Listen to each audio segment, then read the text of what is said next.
Hello friends, welcome to my channel study vlog with Shivendra. देखिए, हम लोग हिंदू लॉ को पढ़ रहे हैं। हिंदू लॉ में हम लोग एमसीक्यू सॉल्व कर रहे हैं। एमसीक्यू में पार्ट फर्स्ट हमने कंप्लीट किया है, जिसमें हमने 10 क्वेश्चन रखा हुआ है। कल से हिंदू लॉ की एक नई सीरीज स्टार्ट हुई है, जिसमें मैं 10 क्वेश्चन आपको डेली दिया करूँगा।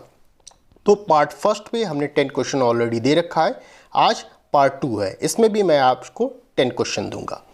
वीडियो स्टार्ट करने से पहले एक रिक्वेस्ट आपसे ये होगी कि प्लीज़ आप एक कॉपी या पेज, एक पेन और बेयर एक्ट, ये 3 चीज़ें लेकर बैठिए, क्योंकि मैं क्वेश्चन के बीच बीच में भी कुछ ऐसी चीज़ें आपको बता जाता हूँ जिसे आपको नोट डाउन करना चाहिए या बेयर एक्ट में वो निशान लगा लेना चाहिए। तो इसीलिए आप इन सब चीज़ों को लेकर बैठा करिए जब मैं आपसे क्वेश्चन आंसर सॉल्व कराता हूँ।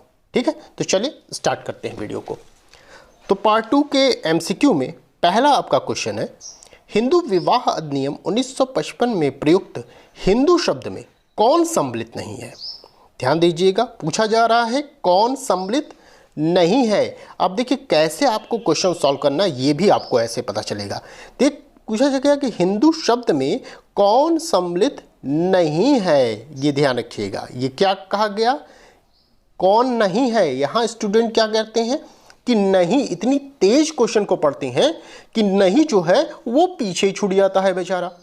इसका जो गलत इम्पैक्ट ये पड़ता है कि जब आप ऑप्शन देखे हैं तो आप इतनी जल्दी में रहते हैं कि आपको लगता है कि हिंदू विवाह अधिनियम 1955 में प्रयुक्त हिंदू शब्द में कौन सम्मिलित है पूछा जा रहा है, आपको ये लगता है। और जैसे ही आपने सिख देख लिया, एक ऑप्शन, आप नीचे भी नहीं पढ़ते, आप सिख पढ़ के टिक मार के आगे चल दिए।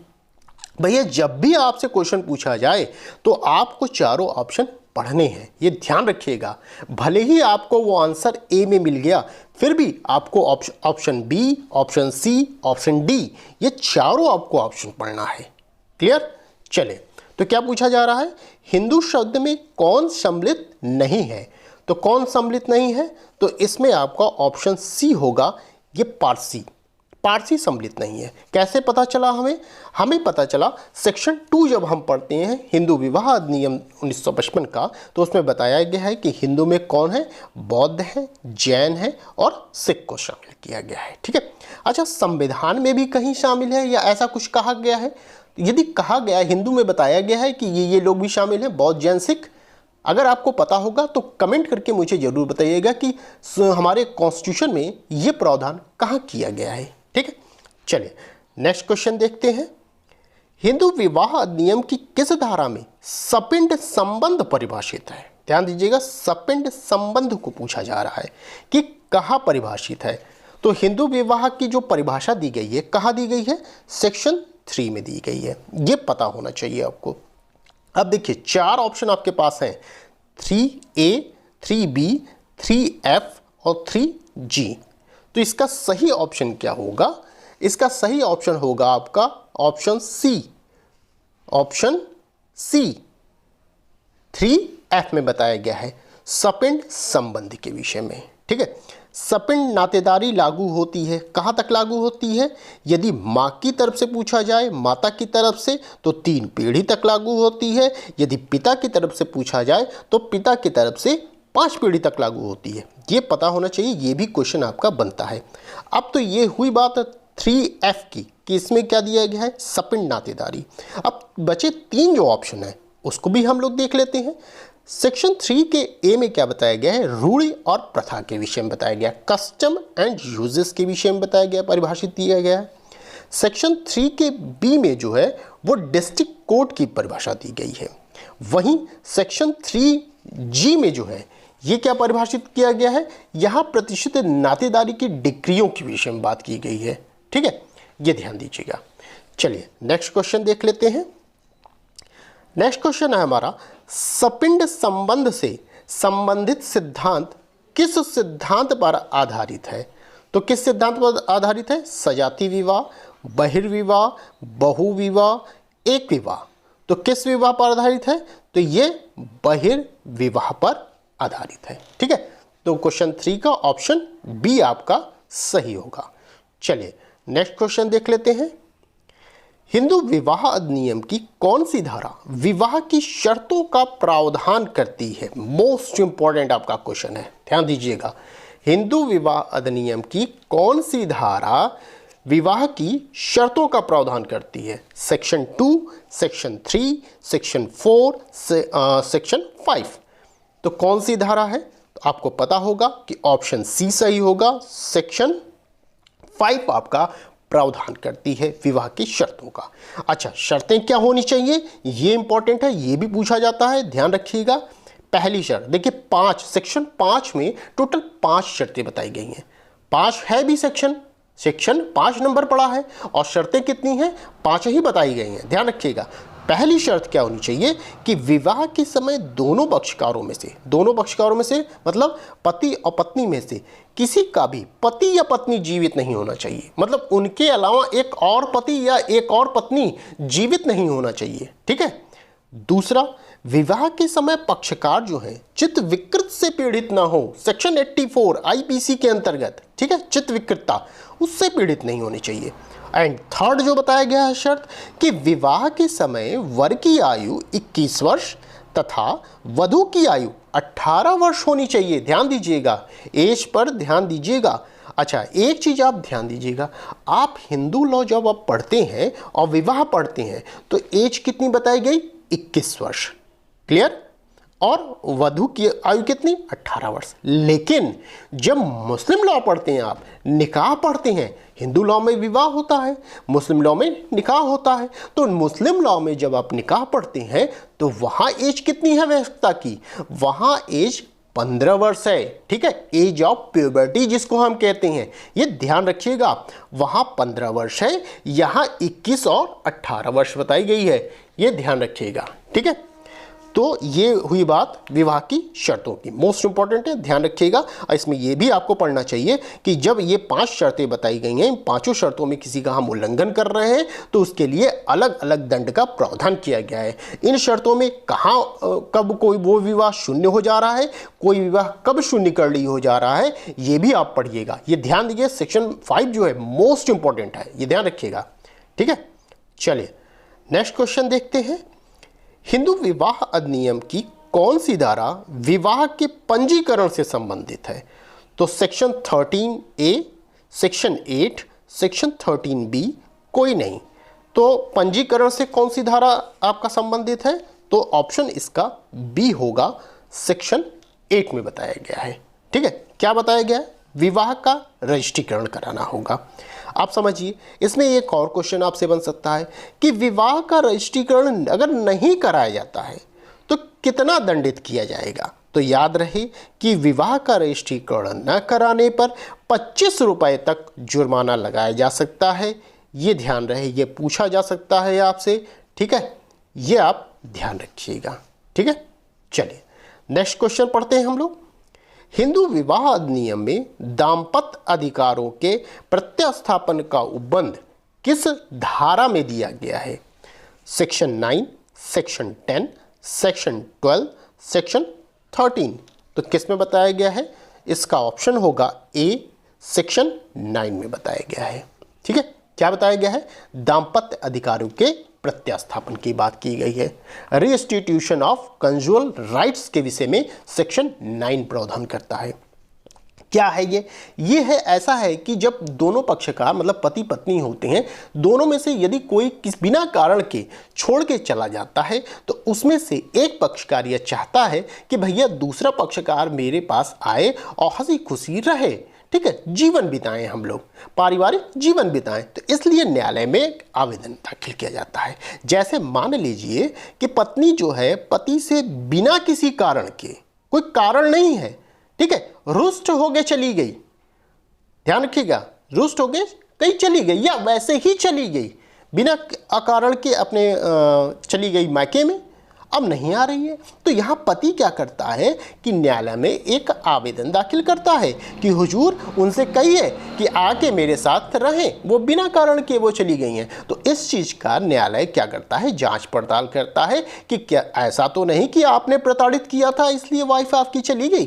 तो ये सब जांच पड़ताल न्यायालय करता है। अब ध्यान रखिएगा कि जो आवेदन दाखिल किया जाता है वो डिस्ट्रिक्ट कोर्ट में किया जाता है। मोस्ट इंपॉर्टेंट है, ध्यान रखिएगा इस बात का, ठीक है। चलिए, तो अच्छा, सेक्शन 9 का मेन उद्देश्य यह होता है कि न्यायालय भी यह चाहता है कि विवाह जो संबंध है वो आपका बना रहे, तो उसमें न्यायालय भी आपकी सहयोग करता है, ये ध्यान रखिएगा। चलिए आगे चलते हैं हम लोग। हिंदू विवाह अधिनियम की धारा 9 को सुप्रीम कोर्ट ने किस मामले में संविधान के प्राधिकार के अधीन बताया था? देखिए, ये क्वेश्चन भी आपका इंपॉर्टेंट है। तो किस में बताया था? Saroj Rani versus Sudarshan Kumar, Seema versus Ashwini Kumar, Shanta Dev versus Kanchan Prabha Devi, and last है महेंद्र वर्सेस सुशीला बाई। तो इसमें से ऑप्शन कौन सा आपका सही हो जाएगा? तो ऑप्शन आपका सही हो जाएगा Saroj Rani versus Sudarshan Kumar. Option A आपका सही हो जाएगा। अब ध्यान ये रखिएगा कि जब आपसे ये पूछा जाए कि सेक्शन 9 पर सर्वप्रथम केस कौन सी थी, तो याद रखिएगा टी सरिता वर्सेस टी वेंकटा सुबैया, ये सर्वप्रथम केस थी। इसमें कहा गया था कि यह धारा असंवैधानिक है। क्लियर? इसके बाद आती है सरोज रानी वर्सेस सुदर्शन कुमार की। इसमें यह न्यायालय ने कहा कि सेक्शन 9 जो है संविधान के अनुच्छेद 14 व 21 का उल्लंघन नहीं करता है। ठीक है, ये ध्यान रखिएगा। चलिए नेक्स्ट क्वेश्चन देख लेते हैं हम लोग। हिंदू विवाह अधिनियम के अंतर्गत न्यायिक पृथक्करण के लिए वाद प्रस्तुत करने हेतु अभित्यजन की न्यूनतम अवधि कितनी है? तो ऑप्शन है आपके 3 वर्ष, 5 वर्ष, 2 वर्ष, 7 वर्ष। तो कितनी है? तो इसका ऑप्शन आपका सी सही होगा, 2 वर्ष है। ठीक है, चलिए नेक्स्ट आपका, अच्छा, न्यायिक पृथक्करण की बात की जा रही है। तो जो न्यायिक पृथक्करण है वो कहाँ बताया गया है, जिसे हम कहते हैं जुडिशियल सेपरेशन।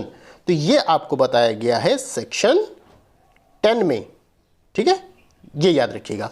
अच्छा, दोनों ही सेक्शन आपकी मोस्ट इंपॉर्टेंट है। सेक्शन 9 की बात कर लें या सेक्शन 10 की बात कर लें, याद रखिएगा सेक्शन 9 आपका है रेस्टिट्यूशन ऑफ कॉन्जुगल राइट्स के विषय में बात करता है, वहीं सेक्शन 10 जो है वो जुडिशियल सेपरेशन की बात करता है। ठीक है, चलिए नेक्स्ट क्वेश्चन देख लेते हैं। हिंदू विवाह नियम के अंतर्गत न्यायिक पृथक्करण का विवाह के संबंध पर क्या प्रभाव पड़ता है? ऑप्शन है आपके वैवाहिक संबंध समाप्त हो जाता है, वैवाहिक संबंध स्थगित रहते हैं, विवाह शून्य हो जाता है, विवाह शून्य करड़ी हो जाता है। तो इसका सही जवाब क्या होगा? ऑप्शन आपका बी आपका राइट आंसर होगा, वैवाहिक संबंध स्थगित रहते हैं। क्लियर?